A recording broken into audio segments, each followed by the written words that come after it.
आज हम पढ़ेंगे बेसिक अकाउंटिंग, जिसमें हम पढ़ेंगे अकाउंट की कुछ ऐसी टर्मिनोलॉजी जो मेनली अकाउंटिंग में यूज़ की जाती है। फर्स्ट है व्यवसाय, व्यापार या बिजनेस। वस्तु व सेवाओं के क्रय विक्रय को व्यापार कहते हैं। जब भी हम कोई सी वस्तु खरीदते हैं या बेचते हैं तो उसे हम क्या कहेंगे? व्यापार कहेंगे। यह एक साधारण शब्द है जो हर प्रकार के व्यापार के लिए काम में लाया जाता है। अब अगर आप कोई सी भी वस्तु खरीदेंगे या बेचेंगे तो उसे हम क्या कहेंगे? व्यापार ही कहेंगे। व्यापार का उद्देश्य लाभ कमाना होता है। स्वाभाविक सी बात है, अगर आप कुछ भी व्यापार कर रहे हैं तो आप उसको किस लिए कर रहे हैं? आपका एक एम है कि मुझे प्रॉफिट अर्न करना है। व्यापार करने वाला व्यक्ति व्यापारी कहलाता है। यदि व्यापारी थोड़ी थोड़ी मात्रा में वस्तु बेचता है तो वह फुटकर व्यापारी कहलाता है। जो भी व्यक्ति व्यापार करता है उसे हम क्या कहेंगे? बिजनेसमैन या व्यापारी कहेंगे। यदि कोई व्यापारी थोड़ी थोड़ी वस्तु में मात्रा को बेचता है तो वह क्या कहलाएगा? फुटकर व्यापारी। जो कम मात्रा में वस्तु को बेच रहा है वह क्या कहलाएगा? फुटकर व्यापारी। इसी के विपरीत यदि कोई व्यापारी बड़ी मात्रा में वस्तु को बेचता है तो वह क्या कहलाएगा? फुटकर व्यापारी। ठीक है। लाभ कमाने के उद्देश्य से किया गया प्रत्येक वैधानिक कार्य व्यापार कहलाता है। जब भी हम कोई बिजनेस सिर्फ प्रॉफिट अर्न करने के लिए करते हैं तो उसे हम क्या कहेंगे? व्यापार, व्यवसाय या बिजनेस।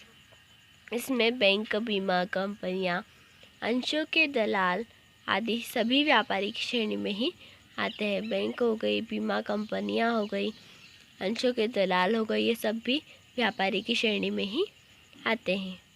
सेकेंड है वृत्ति या पेशा, इवन इंग्लिश में हम इसे बोलेंगे प्रोफेशन। व्यापार और पेशे में अंतर है।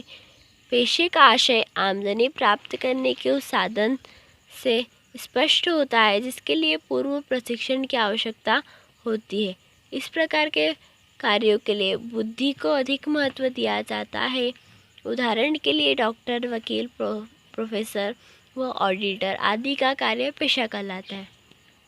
व्यापार एक ऐसा शब्द है जिसके लिए हमें एक विशिष्ट ज्ञान की आवश्यकता नहीं होती, पर इसी के विपरीत जब हम पेशे की बात करते हैं तो पेशे के लिए एक विशिष्ट ज्ञान, एक विशिष्ट ट्रेनिंग होती है। जैसे अगर आपको डॉक्टर बनना है तो आपको डॉक्टर की ट्रेनिंग करना पड़ेगी, वकील बनना है तो वकील की ट्रेनिंग करना पड़ेगी, इवन एक प्रोफेसर बनना है तो उसके लिए प्रोफेसर की ट्रेनिंग करना पड़ेगी, जिसके लिए भी हम पूर्व प्रशिक्षण लेते हैं या ट्रेनिंग लेते हैं और एक विशिष्ट ज्ञान के द्वारा हम लाभ कमाते हैं तो उसे हम क्या बोलेंगे? पेशा, इवन प्रोफेशन।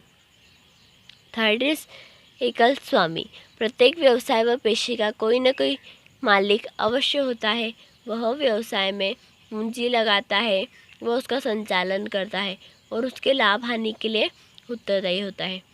कोई भी व्यापार अगर हमने चालू करा है तो उसका एक न एक स्वामी हमेशा होता है। वह व्यवसाय में पूंजी लगाता है, वह उसका संचालन करता है। वही व्यक्ति उस व्यापार में पूंजी लगाएगा और उसका संचालन भी करेगा और उसमें जितनी भी लाभ या हानि है उसके लिए हमेशा उत्तरदायी भी होगा। व्यवसाय के मालिक 4 प्रकार के हो सकते हैं।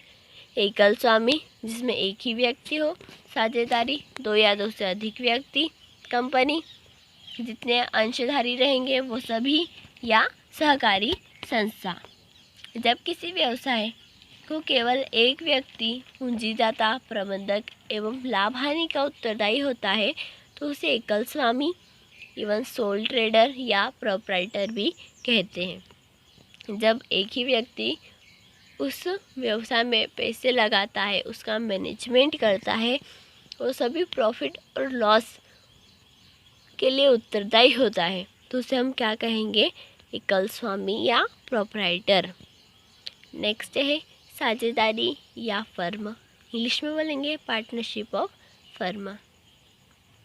जब किसी व्यवसाय की स्थापना साझेदारी अधिनियम के अंतर्गत की जाती है और अनेक व्यक्ति साझेदार होते हैं तो उसे साझेदारी या फर्म कहते हैं।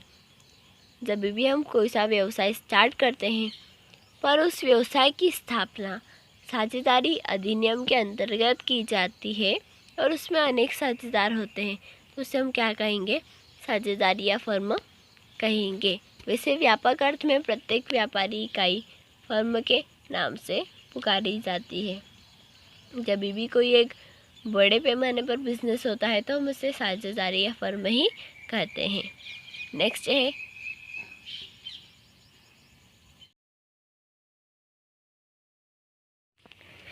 है कंपनी या प्रमंडल।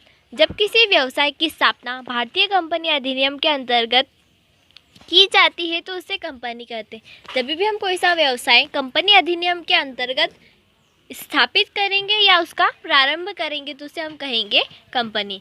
इसके अनेक अंशधारी होते हैं, वे सभी सम्मिलित रूप से इसके स्वामी होते हैं। एक कंपनी का निर्माण अंशधारियों द्वारा अंश खरीदने के बाद ही होता है और वे सभी इसके स्वामी होते हैं। नेक्स्ट है सहकारी संस्था, कोऑपरेटिव सोसाइटी।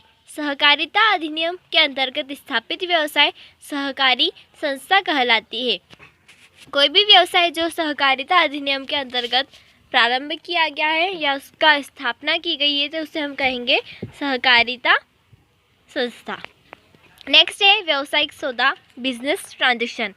व्यक्तियों एवं व्यापारियों के बीच मुद्रा, माल या सेवा का जो भी आदान प्रदान होता है उसे सौदे, व्यवहार या लेन देन कहते हैं।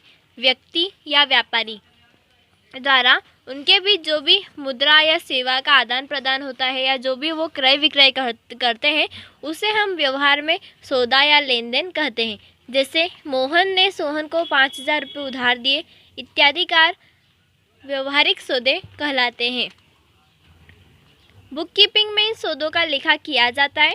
व्यवसायिक सौदे के कई रूप हो सकते हैं, जैसे नकद माल खरीदना, माल उधार बेचना, माल नकद उधार बेचना, व्ययों का भुगतान करना, आय प्राप्त करना, दान देना, वेतन देना, बैंक में रुपया जमा करना, भुगतान करना, ऋण लेना या देना, एक खाते से दूसरे खाते में रुपया अंतरण करना, अंश खरीदना, लाभ का बंटवारा करना इत्यादि। सौदे बहुत से प्रकार के हो सकते हैं।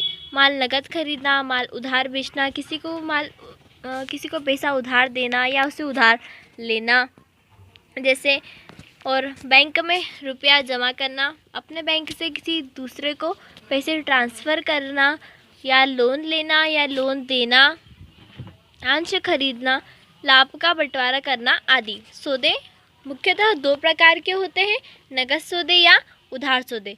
जब माल या सेवा का आदान प्रदान हेतु मुद्रा का तत्काल भुगतान कर दिया जाता है तो उसे नकद सौदा या कैश ट्रांजैक्शन कहते हैं। जब हम कोई भी transaction hand to hand cash payment द्वारा करते हैं तो उसे हम कैश ट्रांजैक्शन कहेंगे। इसी के विपरीत जब हम माल या सेवा की खरीदी करने पर भुगतान भविष्य में करते हैं तो उसे हम क्रेडिट ट्रांजैक्शन कहते हैं। बही खाते में इन्हीं नकद या उधार सौदों का लेखा किया जाता है। हमारी अकाउंटिंग में इन्हीं कैश और क्रेडिट ट्रांजैक्शन की जाती है। आज हमने पढ़ी है 7 टर्मिनोलॉजी, टोटल 28 है। आगे के हम देखेंगे पार्ट 2 में। So like, share and subscribe. Today's motivation is never dream for success but work for it. Thank you so much.